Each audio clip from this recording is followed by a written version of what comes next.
ఈరోజు మనం గోరుచిక్కుడుకాయ ఫ్రై చేసుకుందాం.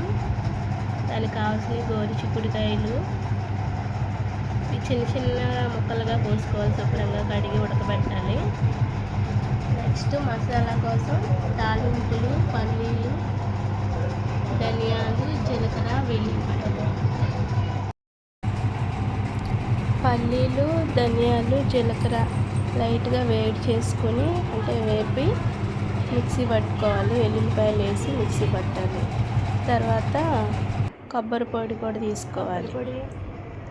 ఇంకా కావాల్సినవి ఏంటంటే 3 ఉల్లిపాయలు, పచ్చిమిరపకాయలు 2.